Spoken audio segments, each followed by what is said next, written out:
and welcome to my YouTube channel. My name is Malifa Dlamini. If you are new here and if you're coming back, thank you so much, my love. If you are new here, there is absolutely nothing that would make me more happier than you subscribing to my channel, and thank you so much for doing so. So today is another day, it's another video, and this is 24 lessons that I've learned at 24, as you've already seen from the title of this video. I am 5 days away from my 24th birthday, and I don't know how I feel about it. I'm a little bit anxious, so I really thought that I should do this video. I really thought that I should just do those 24 reasons.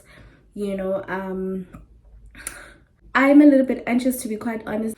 I wrote on my WhatsApp status the other day that the anxiety that comes with realizing that you are actually aging and you have not necessarily even achieved the things that you would have loved to achieve. Basically, you're just not where you are supposed to be, like according to you, or where you want to be rather. So this is literally the one thing that I'm currently going through. Like, I'm living in so much anxiety, and I'm just like, 25 is such a big number, and I thought at 25, like, I'm supposed to have figured it out. I'm supposed to have at least a couple of things that I can name, but I don't want to, because when you start doing that, people think that you're being materialistic and stuff, but there's absolutely nothing wrong with really wishing and hoping to have better things. At this point, I wish I had my own car. I was working like a proper job, but I haven't really reached that. But anyway, 25th is another chapter, and it's another year to be grateful, to do things better. So let me just get right into the lessons that I've learned, because 24 is such a big number, so I really don't want to take forever. So I am going to use this journal. I wrote the questions on, or rather the lessons on, my YouTube journal. This is literally where I journal my YouTube experience and all the growth and setbacks, everything related to YouTube. I write it in this book. So anyway, 24 things that I've learned at 24. 1, a grateful heart is a magnet for miracles. And I'm not even lying. Like, I believe that since I literally focused on gratitude, a lot of things have really changed. Like, people don't even understand. For example, when I was working as an assistant teacher in Tiger Kloof, immediately after varsity, I used to go there and I used to be so grateful. I used to show up and dress up and say, I'm gonna show up like the lawyer I want to be, and that was a miracle, because shortly after that I actually was even a lawyer, or rather a candidate attorney. So to be quite honest, gratitude has done quite a lot of things, which even if I was to name, like, we won't finish. But gratitude is definitely a magnet for miracles. So I basically also keep like a gratitude journal where I journal about 10 things that I'm grateful for a day. 2, extend grace to yourself. I don't know if you can notice that thing at the back of my door. If you've been a day one here, you do know that it's written extend grace to yourself. And this is how I've been living my life. I've been living my life in such a way that I'm being as kind to myself as possible. I'm extending as much grace to myself as possible. So as much as there are a lot of things that are going, I'm really teaching myself to be kind to myself, to be gentle with myself, and it really does a wonder for me. 3, embrace every season. So I've been in seasons where I was really at my highest and like things were really good, and I was in a season where things were really bad, and I was in a season where things are really quiet, and I was in a season where things are like scary. I've been in all types of seasons, and I've just learned that instead of being in a season and panicking, like, why am I here? Why me? And asking why me, or rather, why me in a both positive and negative way. Like, for example, imposter syndrome, I'm wondering, like, what did I do to deserve certain things that I have in my life? So I've learned basically to just also embrace that all seasons are different.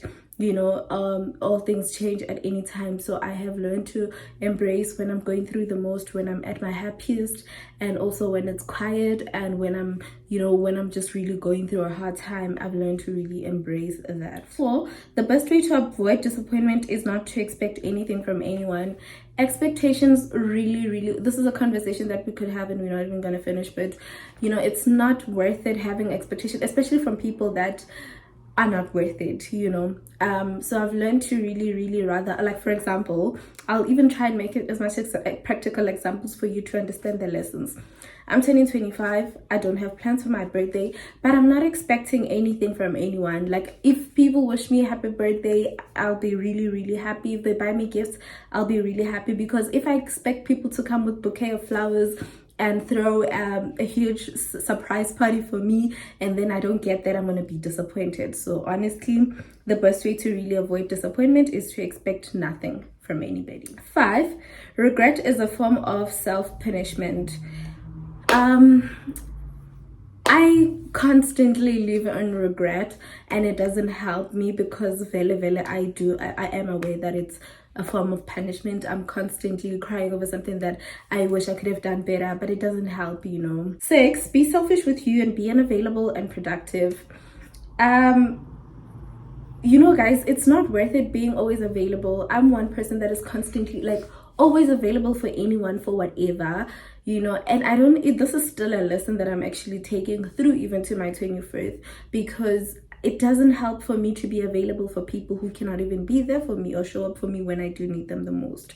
So the best thing is really to be unavailable and even be selfish with myself, with my time, guys. If I cannot do something, I mustn't even force myself to do so. 7, you can't control other people, but you can control how you react. Actually, I want to change this statement and rather put it as you have control over what you say, but you do not have control over how people receive it. I have a problem with people not receiving things well, and it's understandable, because after all, this is how they receive them. But I've learned to really understand that I can only say something with a different intention, but how somebody receives that, I have absolutely no control over that. So this is a lesson that I can really say that as much as I cannot control how people receive certain things, I must be able to be conscious of the things that I say, so that it doesn't come across as somehow very negative or very or hurtful to another person. Lesson number 8: everything can change in just one day. Literally, guys, everything can just fall apart in just one day. One call, one text, if I don't even know how to explain this, but your life can literally just shut down or even become the best thing in just one day. So be mindful of how you live your life. Just be conscious. This is me saying, let us really live in a conscious way, because things can change. I don't know how my life went from yay to it happened, though. It really happened, but it's whatever. It's a lesson that I've also learned. It's okay to let go of things that does not serve you, people who hurt you, who drain you, and who do not bring you any peace. One thing about me, I have attachment issues. I don't even know if it's attachment issues, but I believe in giving people second chances. I believe in giving people the benefit of the doubt, but it doesn't serve me anyway, because people end up hurting me, people end up not bringing me any peace, people end up whatever that I do ends up not saving me at some point. So it's okay to let go of such things and such people. 10, your gut feeling is always right. Pay attention to it. I don't know how many times I literally just get my instincts telling me that something is up, and I literally ignore it. But I've been a little bit aware, and I've learned so much from my gut feeling, so I'm also taking that. Lesson number 11: the tongue has power. The tongue has power. So basically, how you speak to yourself about yourself is able to bring life or to end life. So you must be able to speak positive things about yourself to yourself. You know, it doesn't help saying I'm a failure, I'm a bad person, you know, because the tongue has such a power. You will become exactly that. And the tongue has the power of giving you the things that you also want. So if you just keep on waking up and saying positive things to yourself, you do it consistently, I can guarantee you that you will see that power manifest in your life. 12, forgiveness. I have learned to forgive myself, and in forgiving myself, I have learned that I'm worthy of my own grace and I'm worthy of my own compassion. I've done so many wrong things before. I've done people wrong and I'm not proud of it, but it's like it is important for me to extend grace to myself. So I do so by also forgiving myself. So I've learned to forgive myself for the wrong things that I've done. Otherwise, I live in it, and then what happens doesn't do me any good. I end up even depressed, you know, or even feeling like a failure or whatever. So it doesn't really help me to not forgive myself. So I'm such a huge believer of forgiving yourself. Number 13, what's meant for you will follow you. Honestly, I don't know anything that's true as this. As much as I was saying that the aging comes with certain expectations, you kind of expect that at this point in your life you would have the 1, 2, 3, but to be quite honest, whatever is meant for you will follow you. Doesn't even have a timeline. It will definitely find you wherever you are. Number 14, don't despise small beginnings. Don't despise the days of small beginnings. Everything great started small. This is a scripture, this is a Bible verse, but what this has taught me, I'd even use my YouTube channel for example. It's such a small beginning for me. When I started, obviously I wasn't even growing, people weren't even noticing me, but then now the growth is, I see the growth, you know, it's not so big, but like I think for what it is, I am grateful for the little growth that happens. You know, I know that everything great started really small. So all the people that have made it in this YouTube streets, they have started at this point as well. So I am very aware that this is just a small beginning, and I do not despise that. I'm not even hard on myself with regards to the progress. I'm excited instead for the future. I'm excited to see what the streets have for me, and applies to many other things in my life. 16, I am deserving of good things, healthy love, and authentic relationships. This is 15, sorry. I am deserving of good things, healthy love, and authentic relationships. Imposter syndrome. I have imposter syndrome, guys. I have imposter syndrome. I tend to believe that some things are not worthy. I'm not worthy of them, but in fact I really am deserving of the good things. I'm deserving of healthy love. I'm deserving of authentic relationships. So when I see my friends coming through for me and giving me genuine love, I kind of wonder like, isn't something fishy? But honestly, I've just learned to really believe that I am so deserving of that love that surrounds me. 17, you are neither ahead of anyone nor behind anyone. You're just where you're supposed to be. Trust the process and enjoy your own journey. I had a conversation with my mentor. This is 16, sorry. Excuse me when I mix the numbers. I'll just try and put the numbers correctly on the screen. I had a conversation with my mentor the other day, and I told her that I used to feel like I am behind or I am in front of certain people, but it doesn't help me. I've actually learned to know, I'm actually now very much aware that I am exactly where I'm supposed to be, despite the fact that I do not want to accept it. I am where I'm supposed to be, you know, and that I should really trust this process. It's not an easy one, but I should definitely enjoy it and trust it. Sorry about that. Number 17, when grace locates you, it breaks protocol. Nothing is too hard for the Lord.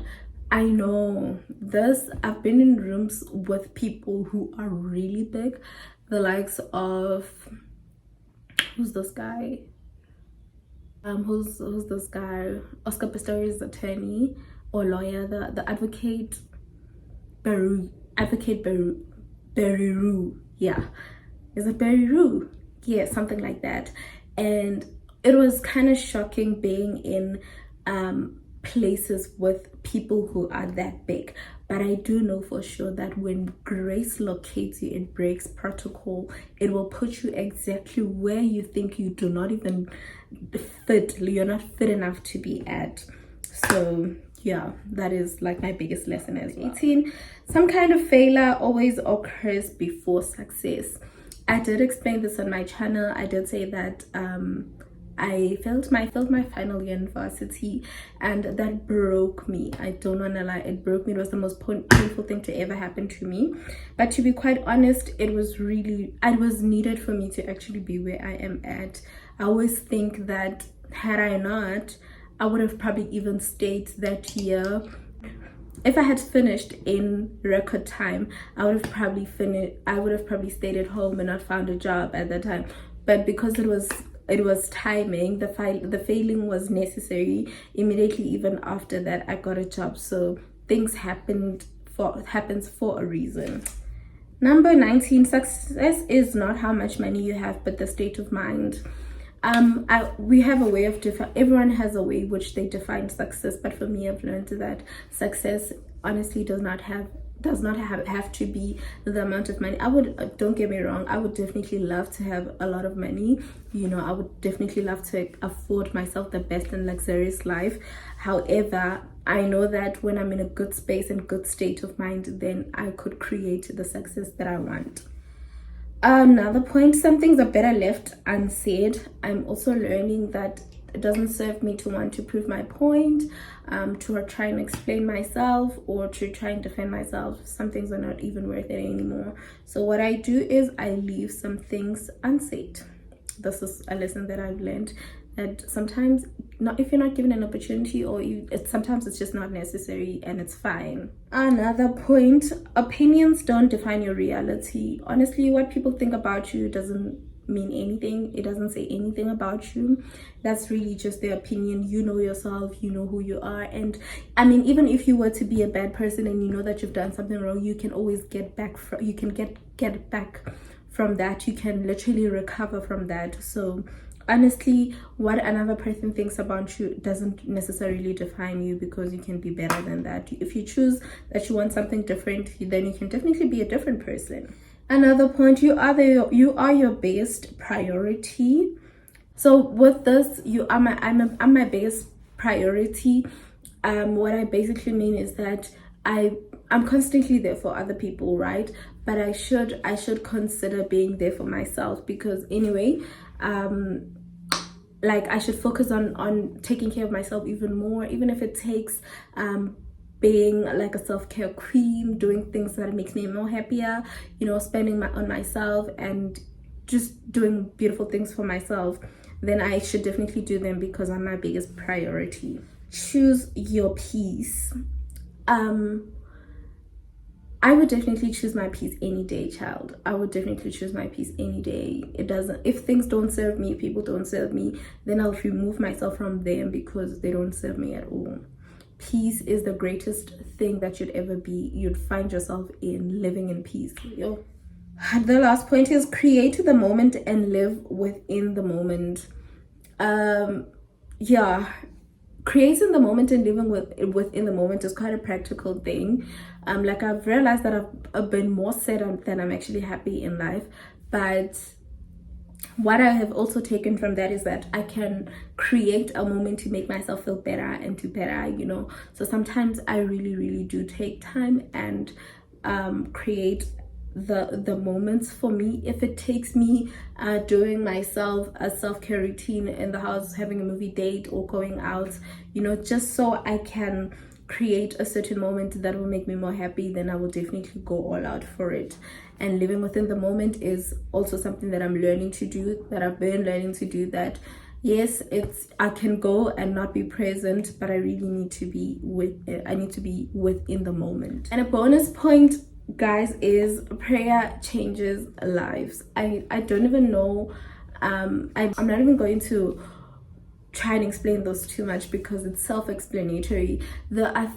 Prayer moves mountain. There are things that you personally wouldn't have, that I personally think that I wouldn't have gotten through, but prayer really got me through those things.